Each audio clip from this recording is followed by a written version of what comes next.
할렐루야. 오늘 말씀 나누기 전에 여러분들에게 잠깐 부탁할 거가 있어요. 한번 화면을 좀 봐주실래요? 네, 지금 의자와 책상인데요. 저희 교회 식당이 250석 정도밖에 되지 않습니다.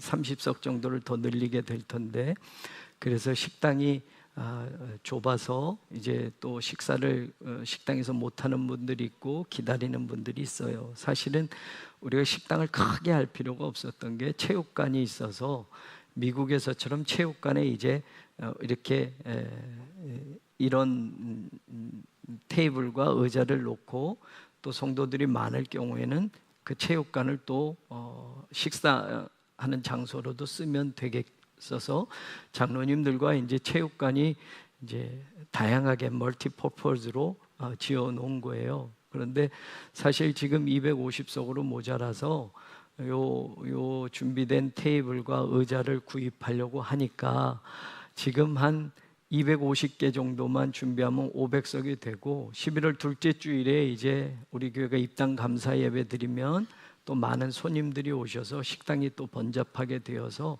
이제 이걸 미리 준비해야 되겠다라고 생각하는데 지금 너무 어려운 상황이어서 이게 한 800만 원 정도 들어가는 비용이 그래요. 그러니까 우리가 한 십시일반 여기 내가 교회 식탁과 또 요 임시 의자 요 헌금을 좀 하겠다 하시는 분들은 그냥 뭐 몇만 원이어도 좋고 10만 원이어도 좋고 자발적으로 우리가 요걸 좀 준비하면 어떨까. 교회 재정에서도 이제껏 뭐 건축에 필요한 것들이 지금 지출되고 있지만 마지막에 지금 한 뭐 몇 억 정도가 막 좀 힘들어지는 상황이어서 우리가 빨리 대출을 받을 수 있도록 조합에서 총회를 열어서 우리 교회 지번을 나와야만 이게 정식으로 이제 담보가 되어서 필요한 재정을 또 공급받고 구구역과의 소송에서 우리가 정당한 보상을 받으면 한순간 한순간 어려움들이 이제 해결이 될 터인데 요 마지막 건축에 마무리하는 그 과정 속에서 조금 어려움들이 있으니까 여러분들이 부담은 갖지 마시고 십시일반 이렇게 좀 작은 헌금이라도 모아서 우리가 이런 걸 좀 마련했으면 좋겠다 하는 생각으로 광고를 드립니다. 그리고 오늘 어제 지난주 주보부터 식당에 사실은 그동안 우리가 식당을 이제 식사를 하는 데 있어서 이제 교회를 짓고 나면 여성교회가 식사를 준비하는 것들이 어려워지고 봉사자들이 너무 적으니 이제 식당을 어떻게 운영하고 주일 점심을 어떻게 할까라고 하다가 이제 여성교회장님과 또 만나 사역팀에서 자발적으로 지금 식사를 준비하고 있었던 거예요. 그래서 김밥을 우리가 어느 정도 주방이나 이런 걸 익히기 전에 교회에서 그냥 김밥 정도를 한두 달 나눠드리고 주방도 익숙해지고 뭐 이러면 우리가 이제 정식으로 식사 준비와 또 식사를 준비할 사람들을 또 선택하는 거 뭐 이런 것들을 결정하기로 했는데 어떻게 교인들에게 김밥을 주느냐. 또 김밥 한 줄도 요즘 막 4,000원씩 하니까 우리가 식사를 준비하겠습니다 해서 기본적으로 우리가 볶음밥하고 단무지를 먹었다가 얼마 전부터는 그래도 반찬 몇 개와 이렇게 먹어요. 그래서 교회에서는 장로님들과 이제 앞으로는 뭐 식사를 해도 1,000원씩이라도 우리가 선교비로 받아서 그 식사 1,000원은 모아져서 우리가 또 좋은 선교에 또 도움이 되면 좋겠다 뭐 이런 이야기를 하다가 사실은 예전에도 우리가 헌화도 그랬지만 교인들이 부담 안 되는 선에서 특별한 기념일에 어느 주간 뭐 생일 어느 주간 뭐 기념할 만한 날들 그래서 한 명이 한 25만 원씩 그래서 한 주에 한 50만 원 정도면 식사를 지금 우리 교인들 숫자에 맞춰서 준비할 수 있다고 하는 거예요. 그래서 50만 원 정도는 개별적으로 이렇게 이제 특별한 날들을 정해서 내가 교인들을 대접한다라고 해서 한 사람이 한 25만 원 정도 그래서 한 주에 두 분씩 이렇게 좀 자발적으로 1년에 52주를 한 104분이 이제 헌신해서 하면 우리 교인들이 식사를 하지 않을까. 그래서 당분간은 이렇게 운영해 보는 거를 우리 기획위원 장로님들과 정했어요. 그래서 오늘부터 제가 낸 겁니다. 여러분들 입당 감사로 저와 아내가 여러분들 대접하는 겁니다. 50만 원 한해서. 그런데 이제 너무나 감사한 게 그래도 자발적으로 지금 쭉 기록해 주셔서 당분간 몇 달은 여러분들 우리가 교인들이 헌신해서 기념일을 적어 주셔서 너무 감사합니다. 그래서 내년에도 우리가 광고가 나가면 정식으로 좀 더 크게 해서 붙일 터인데, 여러분들 뭐 결혼 기념일, 무슨 뭐 생일 뭐 이렇게 해서 여러분들이 좀 각자 이렇게 좀 헌신해 주면, 또 특별한 날 같은 경우는 교회에서 준비를 하고 이래서 우리가 중식이 잘 되어졌으면 좋겠습니다. 같이 기도하는 마음으로 도와주시고, 금주의 10월 17일 날 구구역과 항소심, 관리처분 취소 소송 항소심이 이제 처음 공판이 열리게 됩니다. 여러분들 기도해 주시고, 사실 우리 교회가 너무 억울한 것들이 많은데 그런 부분들이 잘 해결될 수 있도록 여러분이 같이 기도해 주시기를 부탁드리겠습니다. 감사합니다. 앞에 화면을 한번 봐주실래요? 네, 여러분들 이 꽃이 굉장히 큰 꽃이죠. 그런데 사람들이 코를 막고 있어요. 꽃이 있으면 사람들은 코를 갖다 대고 꽃에 향기를 맡는 게 당연한데, 이 꽃은 크니 향기도 좋을 거 더 많이 퍼질 텐데 사람이 코를 막고 있습니다. 왜냐? 이 꽃 이름은 타이탄 아름이라고 하는 꽃입니다. 우리말로는 시체꽃이라는 거예요. 왜 그런 이름이 생겼냐? 시체가 썩는 냄새가 난대요, 이 꽃에는. 그러니까 이 꽃에다가 코를 들이대고 향기를 맡는 사람은 없죠. 그리고 이 꽃은 굉장히 크지 않습니까? 이 꽃의 냄새는 약 반경 800m까지 그 썩은 냄새 같은 그 냄새가 퍼져간다는 겁니다. 세계에서 가장 큰 꽃 중에 하나이고요. 이름에 걸맞게 이 꽃이 개화하는 시기에는 하루에 10cm씩 꽃이 막 커 나갑니다. 그래서 제일 큰 것은 3m에 육박하고 1m에서 3m 정도 크기로 꽃이 자랍니다. 이 꽃의 뿌리는, 알뿌리는 한 100kg 정도가 된다고 합니다. 꽃잎의 지름은 약 1m 정도가 되고요. 다행인 게 이런 꽃이 엄청나게 많이 핀다고 생각해 보세요. 그럼 얼마나 지독하겠습니까? 그 꽃이 피는 지역은. 그런데 전 세계에 이 꽃이 100여 그루밖에 지금 남아있지 않다고 합니다. 그리고 꽃도 매년 피거나 매번 피면 얼마나 지독하겠습니까? 7년에 한 번 핀다는 겁니다. 7년에 한 번 피는데 또 꽃이 오래 있는 게 아니라 길어야 48시간 정도 꽃이 피고 지는 거라고 합니다. 하나님은 왜 이런 꽃을 만드셨는지 모르겠습니다만, 꽃은 향기가 있는 것 당연히 그렇게 알지만 꽃에는 악취가 나는 꽃도 있다. 악취도 시체가 썩는 냄새 같은 아주 역겨운 냄새 나는 꽃, 타이타나룸이라고 하는 이 꽃입니다.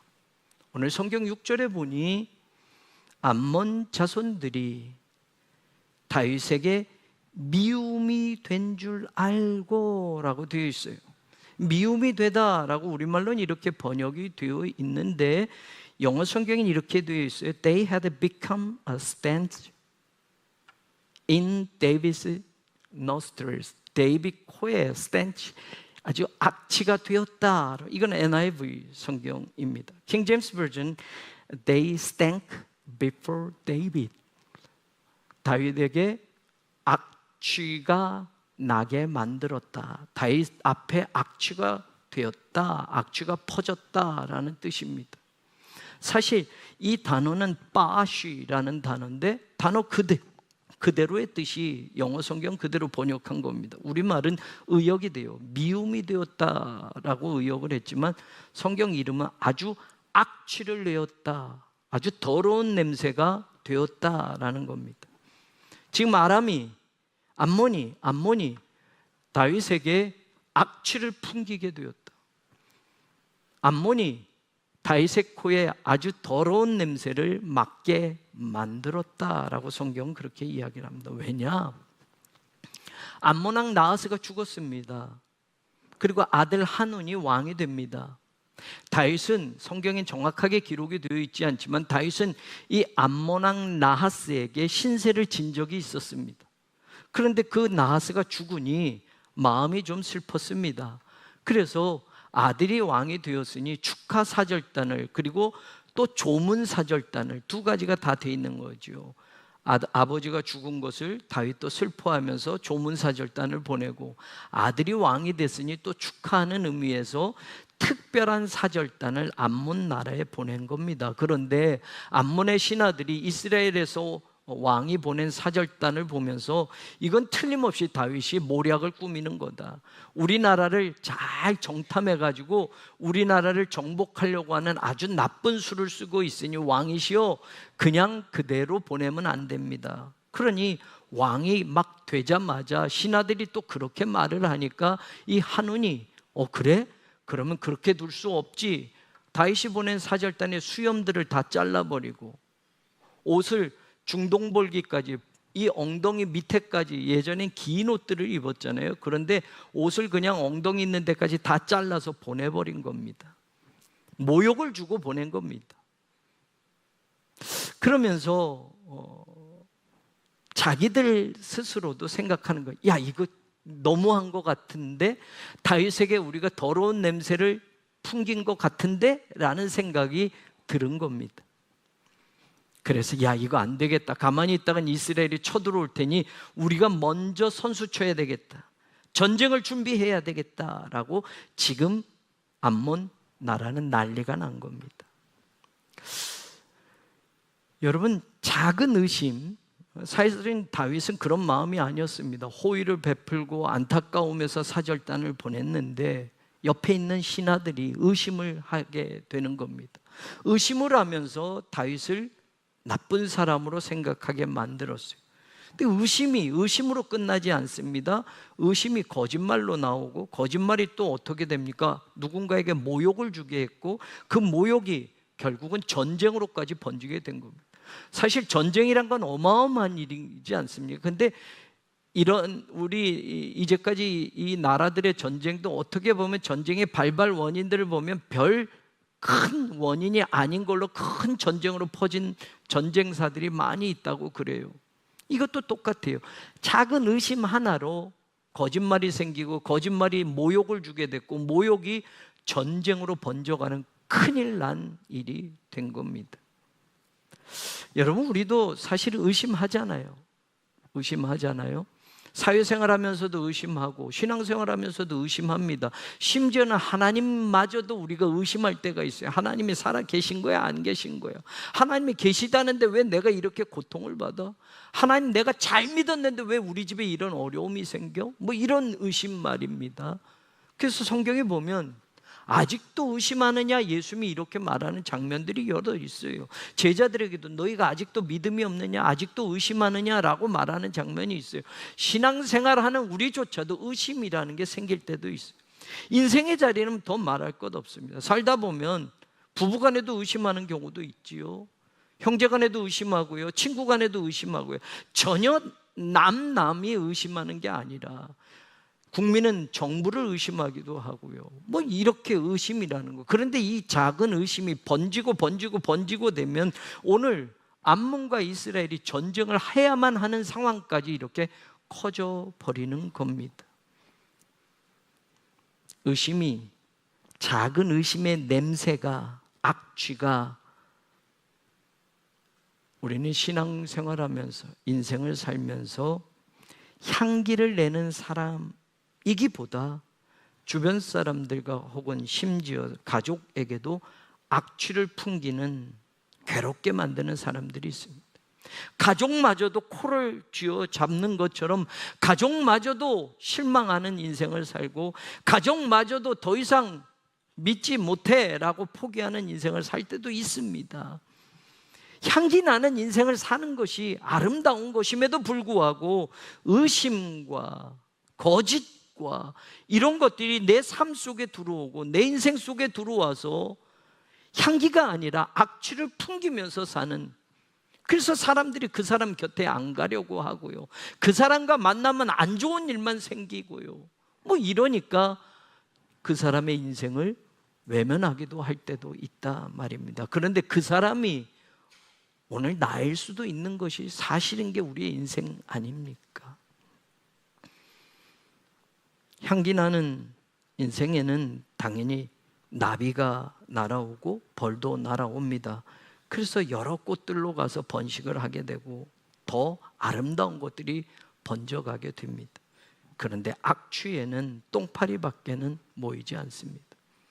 더러운 냄새에는 결국은 냄새로 끝나지 않고 거기서 구더기가 생기게 됩니다.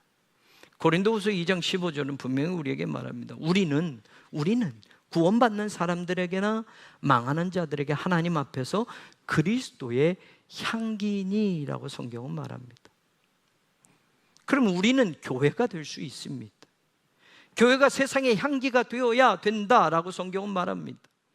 그래서 그 향기를 맡으러 사람들이 막 와야 되지요. 이야, 이 향기는 내 직장에서도 맡아보지 못하는 냄새인데, 세상에 어느 곳에서 이런 아름다운 냄새, 이런 향긋한 냄새는 나본 적이 없는데, 제가 요즘 딸의 향수를 가끔 씁니다. 그 냄새가 너무 좋아서. 아내가 그거 여자 건데 쓰냐고 그러는데 냄새가 너무 좋습니다. 오늘은 안 했지만 여러분 가끔 제 곁을 지나실 때 한번 맡아보십시오.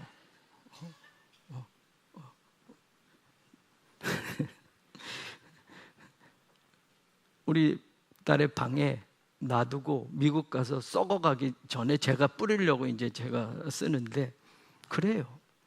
향이 좋으면 저절로 사람의 코를 갖다 대는 것처럼 말이에요.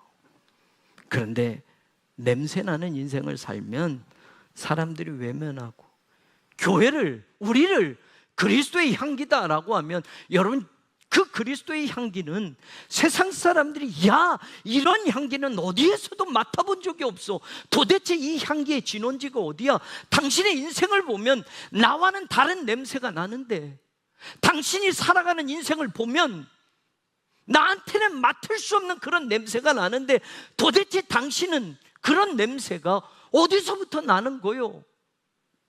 가정교육이요? 배워서요? 아닌 걸 알지 않습니까? 이 향기는 그리스도의 향기입니다 라고 할 때 사람들은 궁금해서 새롭게 성전을 보고 오는 게 아니라 새롭게 성도들이 살아가는 삶의 자리에 여러분들의 삶을 보고 궁금해서, 도대체 당신의 삶은 나와 무엇이 다릅니까? 라고 물으며, 그 삶의 향기의 근원지는 바로 예수 그리스도입니다 라고 말할 때, 나도 그 예수 그리스도 한번 만나고 싶습니다, 나도 그 예수 그리스도 믿고 싶습니다 라는 그런 결단을 하고, 그 냄새를, 그 향기를 찾아 교회를 오고 예수를 믿는 일들이 생겨야 되는 것이 아니겠느냐. 암몬 사람들은 자기들 스스로가 한 행동이 다윗에게 악취를 풍기게 된 것이라고 알고서 그들은 전쟁을 준비합니다.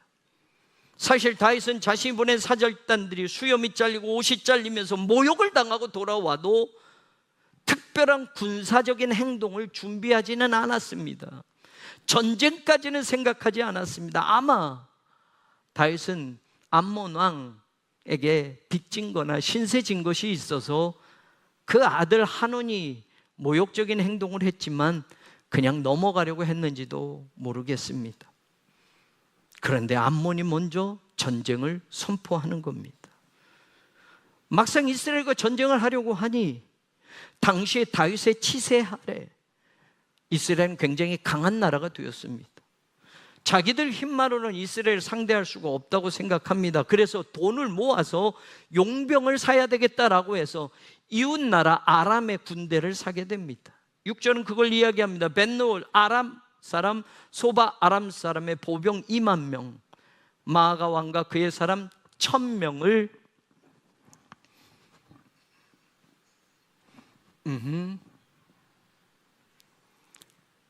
제가 오늘 얘기하고 그래요. 방송실에 저희 딸이 지금 하고 있는데 지금 정신이 없습니다. 그래서 암몬이 돈을 내어서 아람 군대를 용병으로 사는 겁니다. 보병 2만 명, 그리고 1,000명, 또 12,000명 돕사람까지. 그래서 용병을 사서 자기들 힘으로 안 되니 암몬 이스라엘과 전쟁을 하기 위해서 준비를 합니다. 사실 역대장 19장에 보면 그들이 지불한 돈이 은 1,000달란트라고 합니다. 1,000달란트는 당시의 무게로 치면 34톤입니다. 34톤. 1톤짜리 트럭이 34대가 그 은을 운반할 정도니 어마어마한 돈이었습니다.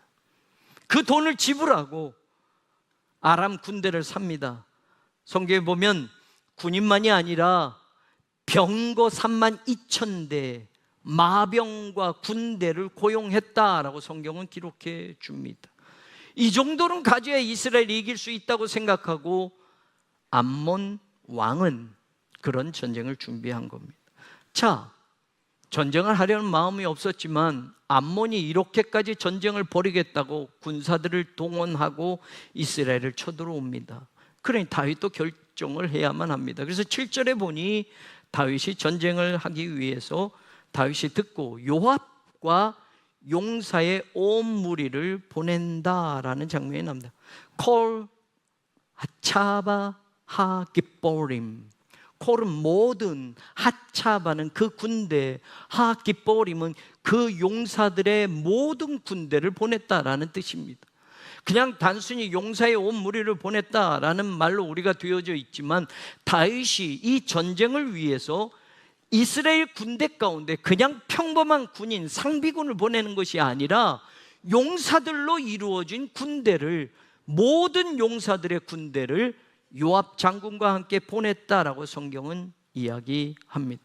용병까지 샀고 병거와 마병을 이끌고 연합으로 공격해오는 암몬 군대와 아람 군대를 다윗도 준비를 하며 보내는데 그냥 군인들 나가서 싸워라가 아니라 용사들로 이루어진 부대를 보내야 되겠다라고 생각해서 당시에 요압 장군에게, 전군 지휘관인 요압에게 특별히 용사들의 모든 부대를 동원시켜라라는 명령을 내린 겁니다.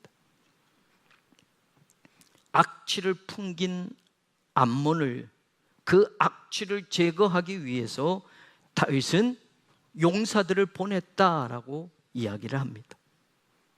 몇 해 전 시리아의 IS들이 극렬했습니다. 그래서 미국은 이 IS를 격퇴하기 위해서 특수부대를 파병했었습니다. 이란과의 전쟁 상황을 준비하기 위해서도 몇 년 전에는 미국은 미 육군 특수작전사령부 소속의 제75 레인저 부대를, 그리고 제82 공수사단 병력을 보내기도 했습니다. 그 전쟁에서 반드시 승리하기 위해서, 특별한 그 전쟁을 위해서 미국은 그냥 미군 보내는 것이 아니라 특수전을 감당할 수 있는 특수부대를 IS 격퇴를 위해서, 이란과의 전쟁을 위해서 특수부대를 보내서 그 전쟁을 했던 겁니다. 다윗도 마찬가지. 암몬과의 전쟁에 예전에 그냥 이웃 나라들과 싸우는 이스라엘 군대가 동원된 게 아니라 요압 장군과 이스라엘 군대의 용사들로 모여진 군대를 보냈다라고 오늘 성경은 이야기합니다. 용사들은 단어의 의미상 그냥 군인보다는 더 강한 군인이, 더 용맹한 군인일 수 있고 싸움 잘하는 군인이다 라고 말할 수 있습니다.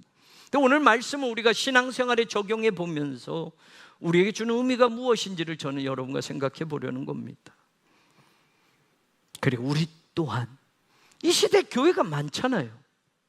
그 교회를 하나님의 군대라 치면 오늘 이스라엘 군대 가운데 특별히 용사들로 이루어진 부대가 있다고 한다면 이 땅에 세워진 많은 교회들 가운데 그냥 그렇고 된 교회 중에 하나가 아니라 저는 우리 교회가 용사들로 모여진 교회가 되기를 원합니다. 건물이 용사를 만드는 게 아닙니다. 숫자가 용사를 만드는 게 아닙니다. 저는 정말 이 시대에 하나님이 쓰시는 교회라고 한다면 그냥 그렇고 그런 교회, 있어도 되고 없어도 되는 교회, 10년, 20년 있다 사라져도 아무 흔적도 없어도 어떤 영향도 주지 못하는 그런 교회가 아니라 89년 동안 어떤 상황, 어떤 어려움에도 하나님이 이 교회를 지키셔서 여기까지 오게 하셨다면 우리 스스로의 아이덴티티를 분명히 알고 있어야 될 줄로 믿습니다. 그냥 되어지니 건물이 세워지고 그냥 되어지니 89년이 된 것이 아니라 하나님은 우리 새로운 교회를 이 시대에 용사 같은 교회로 분명히 사용하시기를 원하는 줄로 믿습니다. 건물을 쓰시렵니까? 아니요. 오늘 여러분 한 사람 한 사람이 하나님의 군대의 용사가 되어야 할 줄로 믿습니다.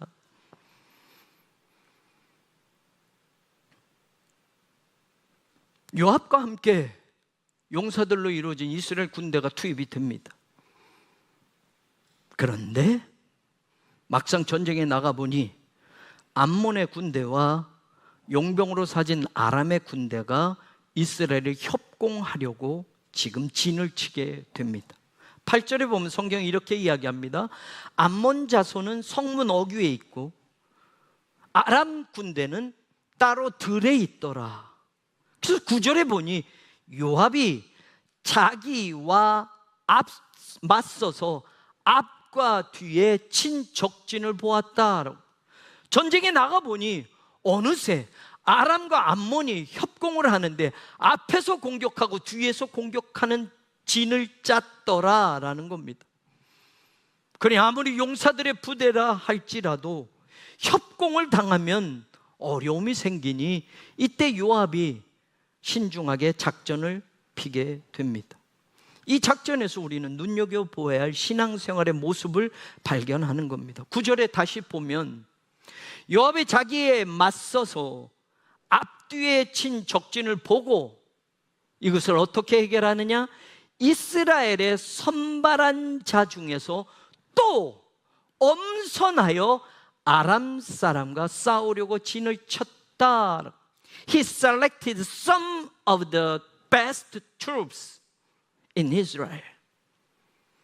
앞뒤로 친 적진을 보고 그냥 싸우자가 아니라 이거 이렇게 그냥 전쟁하면 안 되겠다. 그래서 또 용사들의 부대 가운데 엄선해서 따로 용맹한 자들을 셀렉트했다라고 성경은 이야기합니다. Best troops, 최고의 부대, 용사들의 부대에서 요압은 또 셀렉트해서 또 선출을 해서 용사들도 대단한데 그 용사들 가운데 다시 또 뽑아서 선택을 해서 이 전쟁에 투입을 했다라고 성경은 이야기합니다. 뽑은 자 중에서 또 뽑았다라고 역대상은 이렇게 표현을 합니다. 이 전쟁에 참여한 군대는 그냥 상비군이 아니라고 말했습니다. 용맹한 군인들로 이루어진 용맹한 부대입니다. 그런데 그들 중에서 더 용맹한 사람들을 또 엄선해서 뽑았다. 사랑하는 여러분, 어떤 일을 할 때 말입니다, 아무나 할 수 있는 일이 있습니다. 그리고 아무나 할 수 없는 일도 있습니다. 하나님 일도 그렇습니다. 그냥 누구나 할 수 있는 일이 있고 어지간한 믿음이 없으면 감당할 수 없는 일이 있습니다. 오늘 8시 30분에 멀리 계신 성도님을 모셔와야 운전을 하러 가는 권사님이 전화가 왔습니다. 8시 30분부터, 그러니 그 출발이 그때니 더 일찍 일어나서 준비를 하고 차량 운전 봉사를 하는 겁니다. 이걸 아무나 할 수 있습니까? 아니요. 먼 곳에 운전을 일찍 합니다. 또 지금 운전할 사람들, 봉사자가 적어서 우리 장로님들이 바쁜 교회 일 여기저기 둘러보지만 장로님들이 매주 또 돌아가면서 그 먼 거리를 운전을 하고 있습니다. 예수님도 마지막 겟세마네 동산에서 마음이 괴롭고 힘드시며 십자가의 길을 걸어가시는데 다른 제자들은 그냥 여기 있으라 라고 하셨지만 베드로, 야고보, 요한은 더 데리고 예수님 근처로 더 데리고 가서 그들에게 내가 죽게 되었으니 나와 함께 깨어 있어 달라라는 말을 합니다. 12제자 다 똑같은 줄 알았는데 나머지 제자는 그냥 여기 있어라 하시고 베드로, 야고보, 요한은 따로 데리고 가셔서 그들에게 속마음을 이야기하고 내가 심히 괴롭구나, 너희들은 좀 나와 함께 깨어 있어다오 라고 3명의 제자에게는 따로 부탁을 하는 장면이 나옵니다. 기드온에게 처음에 모인 이스라엘 군대는 32,000명이 모였습니다. 그 수로도 사실은 미디안 군대를 상대하기에 벅찼습니다. 그런데 32,000명을 너무 많다고 하나님은 돌려보내라고 합니다. 22,000명이 돌아갔습니다. 10,000명이 남았습니다. 그걸로도 모자라는데 하나님은 또 돌려보내라고 합니다. 그럼 9,700명이 돌아갔습니다. 남은 사람이 300명밖에 없습니다. 그 300명을 가지고 13만 5천 명을 상대하라는 겁니다. 말이 됩니까? 32,000명 가지고 13만 5천 명을 상대해도 모자라는데 하나님은 또 뽑고 또 뽑고 또 뽑아서 300명 가지고 싸우라는 겁니다. 450대 1의 싸움을 하는데 한 사람도 죽지 않았습니다. 사탄과의 영적 싸움을 감당해야 할 이 시대의 교회가 모이는 숫자만 자랑할 것이 아닙니다.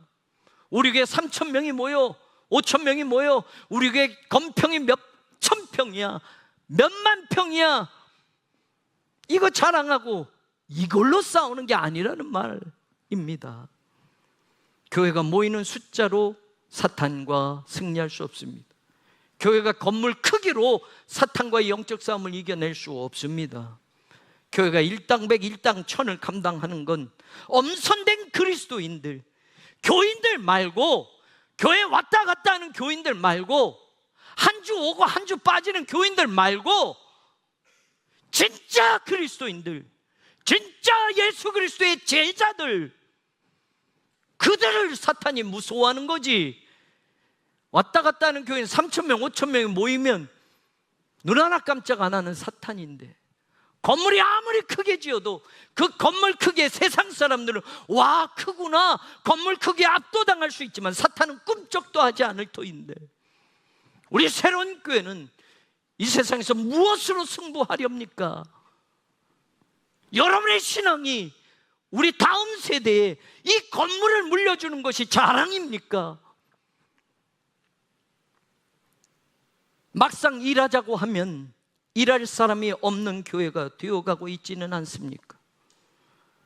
막상 시작해보면 젊은 사람들은 바빠서 모이지 않고 70년대, 80년대부터 젊은 분들이었는데, 그때부터 헌신했던 분들인데 이제는 70이 되고 80이 넘은 노인이 되었는데도 그들은 모이자 하면 모여서 변함없이 주의 일을 하겠다고 하는 그런 교회가 되고 있지는 않습니까? 교회가 주의 일에 무엇으로, 어떤 기준으로 엄선한 사람들을 뽑아야 할까요? 배운 걸로요? 가진 재산 순위로요? 젊을수록 좋다고 나이 순으로요? 세상은 학벌을 기준으로 사람을 셀렉트합니다. 세상은 그 사람 재산 순위가 몇이냐로 따져서 그 사람을 평가하기도 합니다.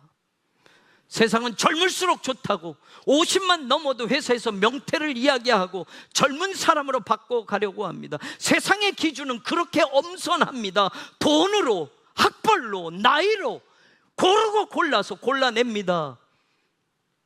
교회는요 서울대학 출신으로만 뽑아야 합니까? 교회는요 수십억 재산을 가진 사람들이 장로님이 되고 교회 중직이 돼야 합니까? 교회는요 젊은 사람들만 모이는 교회여야 합니까? 아니요. 교회 기준은 언제나 믿음이어야 합니다. 초대교회 집사들도 성령과 믿음이 충만한 사람들이 뽑혔다고 말하지 않습니까? 당시엔 유대인들은 얼마나 차별이 심했습니까? 유대인이 아니면 개나 돼지로 취급하던 시대입니다. 배웠다고 뽑지 않았습니다. 율법적으로 엄격하게 살았다고 바리새인들이나 율법사들을 교회의 일꾼으로 뽑지 않았습니다. 오직 믿음과 성령이 충만한 사람이 교회의 일꾼으로 뽑혔던 겁니다. 그러니 못 배운 어부도 뽑혔고요, 그러니 세리도 뽑혔고요, 세상에서 손가락질 당하는 사람도 그리스도의 제자로 주의 교회를 섬길 수가 있었고, 그들의 이름이 오늘도 우리에게 남겨져 있는 것 아닙니까? 저는 우리 교회가 이 시대의 주님의 일을 위해서 믿음의 기준으로 엄선하면 엄선할수록 정말 뽑기 힘든 고민을 하는 교회가 되었으면 좋겠습니다. 믿음으로 기준을 삼으니 일할 사람이 없으니 안 돼요, 그냥 뽑아야 돼요가 아니라 믿음의 기준을 잡으니 너무 많아서 누구부터 먼저 뽑아야 될지 모르겠습니다 고민하는 그런 교회로 말입니다. 용사로 쓰임받고 용사로 쓰임받는 성도들, 엄선하여 이 시대에 하나님도 똑같지 않겠습니까? 야, 너희들 건축했으니 교회 크게 가졌으니 내가 너희들을 용사로 뽑아주마. 아니에요. 너희 교회가 3,000명 5,000명 모이니 너희 교회는 용사다라고 하나님 뽑으시는 게 아니란 말입니다.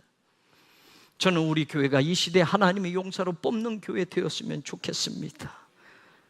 그리고 하나님의 마음껏 용사된 우리를 이 시대에 사용하시기를 원합니다. 교인에서 이젠 제발 성도가 되십시오. 성도에서 그리스도의 제자가 되십시오. 그리스도의 군대로 살아가십시오. 마지막 시대를 살아갈 사명은 그리스도의 제자들이 쓰임받는 거지 왔다 갔다 하는 교인이 쓰임받는 것이 절대 아닙니다. 예수님 주변에는 셀 수 없는 무리들이 가득가득 몰려들었습니다. 그런데 성경에 그 무리가 남았다고 이야기합니까? 아니요, 한 사람도 남지 않았습니다. 12명 뽑은 제자들조차도 마지막 다 뿔뿔이 흩어지고 도망치던 그 믿음의 길 아닙니까? 수많은 교회가 있다고요? 한국교회 교인들이 1,000만이 넘었다고요? 아니요, 좀만 어려워지면, 더 심각한 마지막 때가 오면 교회가 점점 사라질 겁니다. 교회 다니는 사람들 점점 줄어들 겁니다. 마지막 남는 건 하나님의 용사된 교회가 남아서 하나님의 선교를 감당해 갈 줄로 믿습니다. 뽑고 또 뽑은 그 교회, 뽑고 또 뽑은 그 성도를 하나님은 끝까지 사용하셔서 하나님의 구원의 역사를 이루어 가실 때 바로 거기에 여러분들이 있고 제가 있고 우리 교회가 있기를 주님의 이름으로 축원합니다. 11절에 보니 뽑고 나서 요압이 말합니다. 만약에 아람 사람이, 아람 군대가 나보다 강하면 네가 나를 도와다오. 암몬 군대가, 뒤에 있는 암몬 군대가 너보다 강하면 내가 가서 너를 도와줄게. 아람이 강하면 you shall help me. 나를 좀 도와다오. 암몬이 너보다 강하면 I will come to help you. 내가 널 도와주러 갈게. 여러분, 이 말을 우리가 어떻게 들어야 할까요? 사실 요압과 아비새가 이 군대를 이끌어갑니다. 지난주에 아비새에 대해서 여러분 말씀드렸을 거예요. 아비새는 다윗의 용사 중에 한 명입니다. 그가 창을 휘둘러서 한 번에 300명의 블레셋 군대와 싸워서 이겼다라고 이야기합니다. 아비새 혼자 300명의 블레셋 군대를 상대했던 300대 1의 싸움을 승리로 이끈 용맹한 장수예요. 요압 장군은 그 아비새의 형이었습니다. 그리고 전체 이스라엘의 군대를 이끌고 장수들을 대표하는 군대 장관이었습니다. 이름만이 아니에요. 그도 용맹한 용장이었습니다. 지금 그들이 이끄는 부대는 용사들의 부대라고 말하지 않았습니까? 그 용사들 가운데 또 뽑아서 엄선한 용사들을 거느리고 지금 이 전쟁을 하고 있는 것 아닙니까? 이 정도 되면 자신들의 힘을 믿을만 하지 않겠어요? 우리가 누군데? 이스라엘에서 우리만큼 용감한 장수들이 없는데, 우리 부대가 어떤 부대인데 자신들의 용맹함을 자랑하면서 이번에도 틀림없이 공을 세워서 우리의 용맹함을 떨칠 거야 라고 할 수 있지 않겠어요? 저들이 강하다고? 자존심 상하는데? 그렇지 않겠어요? 해병대만 나와도 귀신 잡는 해병이라는데, 장로님 귀신 잡아보셨습니까? 우리 박영수 장로님이 해병대예요.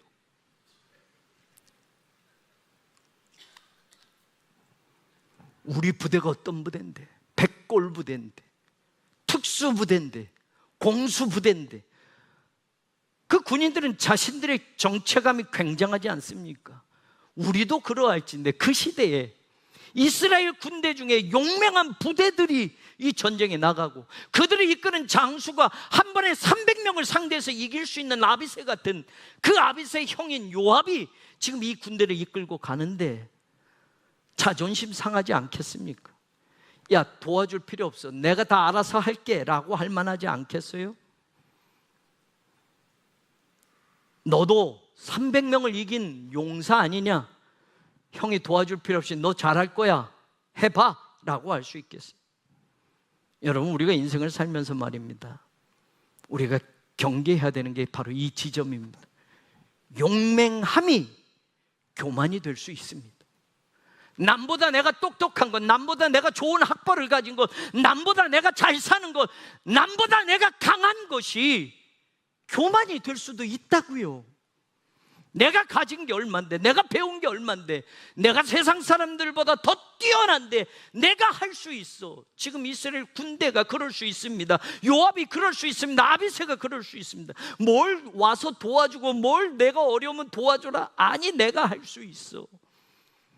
여러분, 용맹함이 교만이 될 수 있습니다.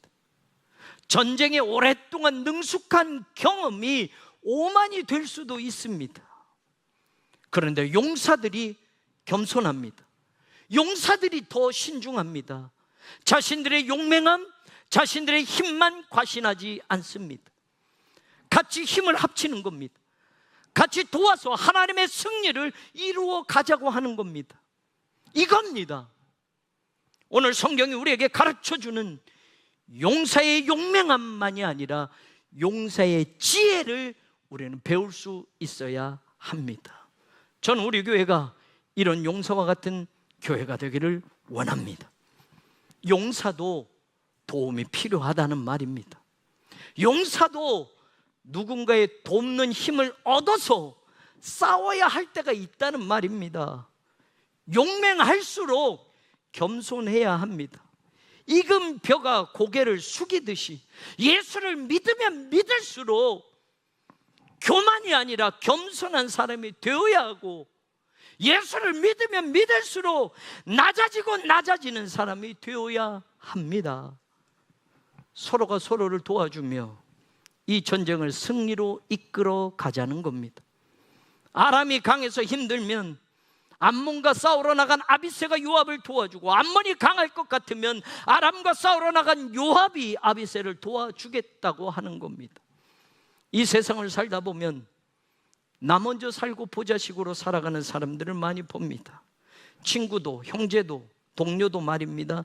자신의 이익 앞에서는 조금 더 양보하지 않습니다. 자신이 손해나는 일에는 철저히 따져서 왜 이거밖에 안 줘? 철저히 따져서 묻기 일쑤입니다. 저는 우리 교우들이 서로 돕는 공동체가 되기를 소망합니다. 우리 부서는 왜 없어요? 저 부서는 이게 있는데 왜 우리는 없어요? 우리 건 왜 없어요? 왜 우리 부서는 우리 안에서 자중질환이 아니고 주신 것을 서로 나누고 서로 함께하며 하나님의 기쁨을 채워가는 교회가 되기를 원합니다. 왜 우리만 쓰는 공간이 없습니까? 다 나누어 주다 보면 어느 공간, 내 거로 하면 문을 잠궈 놓고 다른 사람들은 못 쓰게 만드는 건데요.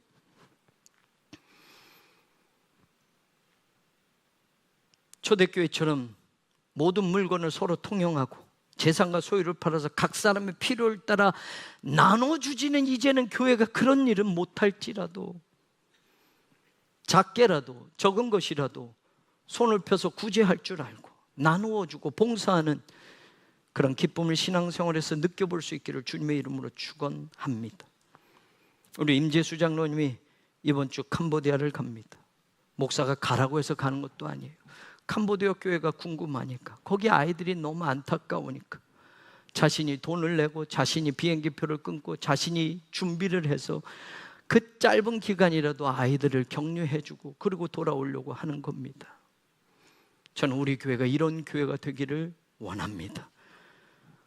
어려워도 힘들어도 시간이 없어도 하나님의 영광을 위해서 나눌 줄 알고 베풀 줄 알고 내 시간을 투자할 줄 알고 내 물질을 아까워하지 않는 그런 교우들이 있기를 원합니다. 처음으로 고백하는 겁니다. 어느 성도님이 저에게 매번 큰 돈을 주셨어요. 목사님 필요하실 때 쓰세요. 그런데 그 돈이 몇 천만 원이 됐어요. 상상이나 됩니까? 그 돈을 함부로 제가 쓸 수가 없어요. 정말 보람 있게 써야지 하는 돈이 몇 천만 원이 됐어요. 마침 어느 선교사님이 교회를 건축해야 되니 꼭 그 교회 거기 지역이 필요한데 교회를 세울 사람이 없고 교회 세우는 것을 이야기하니 여기저기서 뭐라고 합니다. 왜 선교사님 맨날 도와달라고만 합니까? 그 말이 너무 안타까워서 제가 그 성도님에게 전화를 했어요. 주신 돈이 이만큼이 되었습니다. 이걸 어디 지역에 교회 건축하는데 쓰면 어떨까요? 아니 목사님 마음대로 쓰시고 다 활동하시면서 쓰시라고 했는데 하세요. 무명으로 그럼 하겠습니다. 교회에다 무명으로 헌금을 하고 교회에서 그 돈을 보내서 선교지에 교회가 번듯하게 세워졌습니다. 어떤 성도님이 안식월에 목사님 필요한데 쓰세요라고 돈 1,000만 원을 또 주셨습니다. 도저히 쓸 수가 없어서 그 돈을 그대로 가지고 있다가 어려운 교회가 있어서 200만 원을 꼭 지원해야 돼서 전화를 드려서 지난번 주신 돈을 여기 드렸으면 좋겠습니다. 아이고 알아서 쓰시라고 했는데 200만 원을 보내서 800만 원이 남았어요. 이걸 또 어디다 쓸까? 내년에 캄보디아에 우리 새로운 교회 거기 아이들 중고등부 아이들이 있어요. 한국으로 초대할 때 이 돈을 쓰면 어떨까요? 알아서 쓰세요. 그래서 캄보디아에 내년에 우리 교회 성전도 캄보디아의 새로운 교회 한 번도 외국에 나가본 적이 없는 그 아이들, 그 시골 어촌 마을에서 그냥 거기서 살던 아이들, 선교사님에게 부탁해서 그 아이들 가운데 꼭 한국을 방문할 수 있고 어른들 가운데도 할 수 있는 사람을 뽑아서 내년에 이 정도 예산을 지원할 터이니 우리 새로운 교회 방문하고 우리 교회 오면 일주일, 2주일 동안 서울도 구경시켜주고 그 아이들이 이것을 보고 가면, 대한민국을 보고 가면 캄보디아 티모스 새로운 교회 온전히 섬기고 꿈을 가지고 미래를 설계하고 캄보디아도 언젠가는 더 강하고 더 부유한 나라가 되고 더 예수 그리스도를 영접하는 사람들이 늘어나는 교회가 되지 않을까. 성도들의 헌신과 이름 없음이 내 이름 안 나도 되는 그 봉사가 이런 아름다운 열매들로 맺혀지는 것이 저는 우리 교회의 자랑입니다. 교인들께는 말할 수 없어서 외부에 나가면, 제가 설교를 할라 치면 외부의 친구 목사님들을 만나면 우리 교회에 이런 성도들이 있어 라고 하면 너무 부러워할 정도로 저는 우리 교회가 이런 신앙을 유지하는 교회가 되기를 주님의 이름으로 축원합니다. 도와줄 줄 아는 사람들, 용사는 내 힘으로만 하는 거야가 아니라 내가 도움도 받고 내가 또 도움도 줄 줄 아는 그가 용사의 지혜로움을 가진 사람들이다. 저는 우리가 그 교회가 되기를 주님의 이름으로 축원합니다. 12절에 이렇게 말하면 너는 담대하라. 우리가 우리 백성과 우리 하나님의 성읍들을 위하여 담대하자. 용사는 담대해야 합니다. 하나님의 일에 물러서거나 도망쳐서는 안 됩니다. 우리를 세우신 목적이 있습니다. 우리가 여기 서 있어야 할 분명한 이유가 있습니다. 새로운 교회가 이곳에 있어야 할 이유가 있습니다. 이 시대에 우리 교회를 건축하게 하셔서 여기 하나님이 교회를 세우신 이유가 분명히 있습니다. 89년의 역사 가운데 지금 우리가 살아가는 이 시대에 성전을 건축하게 하신 이유가 분명히 있습니다. 많은 목사님들이 있었습니다. 많은 장로님들이 89년의 역사에 있었습니다. 많은 교우들이 거쳐갔습니다. 그리고 지금 여기 우리를 부르시고 우리에게 맡겨주신 이유가 분명히 있습니다. 저는 우리 교회가 더 담대한 교회가 되기를 원합니다. 하나님의 목적을 위해서 더 힘을 낼 줄 아는 용사 같은 교회가 되기를 원합니다. Be strong. 강해져라 라고 말합니다. Let us fight bravely. 용감하게 싸우러 가자라고 외칩니다. 저는 우리 교회가 이 시대에 이런 외침이 있는 교회가 되기를 원합니다. 담대하십시오, 여러분들. 용감하게 싸워 나가십시다. 겁쟁이가 되지 마십시오. 두려워하지 마십시오. 포기하지 마십시오. 하나님이 우리를 여기 세우신 이유가 있습니다. 왜 강해지라고, 담대하라고, 용감하게 싸우라고 말합니까? For our people, 우리 백성들을 위해서. For the cities of our God, 우리 하나님의 도시, 우리 하나님의 성읍을 위해서 우리가 용감해야 돼. 우리 백성들을 위해서 우리가 용감하게 강해져야 되라고 지금 외치고 있습니다. 사랑하는 여러분, 공동체를 위해서, 우리 다음 세대, 우리 자녀들을 위해서, 흑석동에 죽어가는 영혼들을 위해서 더 용감하고 더 강해지는 교회가 되기를 원합니다. 힘을 내라. 역대상은 이렇게 말합니다. 더 힘을 내자라고 말합니다. 그런데 우리는 사실 자기 일에는 힘을 내고 자기 사업을 위해서는 죽을 힘을 다해서 저녁 늦게까지 일을 하면서 교회를 위해서, our people, 하나님의 백성들을 위해서, for the cities of our God, 하나님의 도시, 하나님의 교회를 위해서 힘을 냅시다 라고 하면 오히려 힘을 빼는 사람들이 있을까요? 나 아니어도 누군가 하겠지, 나 아니어도 누군가 참여하겠지, 그러면 빠져도 되는 그런 사람들이 더 많아지고 있을까요? 요즘 주중에 청소하는 교우들이 얼마나 많은지 모릅니다. 주중에 못 오면 토요일 모여서 또 청소를 합니다. 아이들 놀이시설도 팀장이 혼자 와서 청소를 합니다. 교회 곳곳에 청소를 합니다. 청소하는 사람들을 외주를 주자치면 몇 천만 원이 드니 교인들이 솔선수범해서 수십 명이 주중에 주말에 청소를 합니다. 어제 저녁 설교를 준비하다가 저녁 늦게 낮에 체육관은 너무 더러워서 닦이지가 않아요 라는 말을 들어서 제가 설교를 준비하다 밤에 체육관에 갔어요. 여기저기 얼룩이 지고 뭐 흘린 거, 중고등부가 거기서 뭐 수련회 때 뭐 했지만 막 더러운 곳에 스팟이 여러 군데 있어요. 그래서 제가 그걸 닦기 시작했어요. 잘 안 닦여서 막 힘을 다해서 막 도구를 갖고 와서 닦이는 거예요. 그러다 보니 여기저기 다 닦으면 1시간 반 동안 땀이 뻘뻘 흘리면서 체육관을 다 닦고 흐뭇하게 웃으며 들어가서 다시 설교 준비를 힘차게 했습니다. 낮에도 성도들이 땀 흘려 나이 드신 분들도 오고 주중에도 오고, 건물을 지키는 게 아니라 하나님의 교회를 사랑하는 그 마음이 그 헌신을 하고 있는 것이었습니다. 저는 우리가 하는 일이 우리 교회를 위해서, 하나님의 교회를 위해서, 주님의 몸된 교회를 위해서, 그리고 이 교회를 이어갈 다음 세대, 우리 자녀들의 그 세대를 위해서 우리가 조금 더 용감해지고 조금 더 힘을 내서 용사로 쓰임받는 그 일에 헌신하게 되기를 주님의 이름으로 축원합니다. 시간이 가지고 마지막 말씀드리고 싶어요. 12절 마지막에 여호와께서 선히 여기시는 대로 행하시기를 원하노라.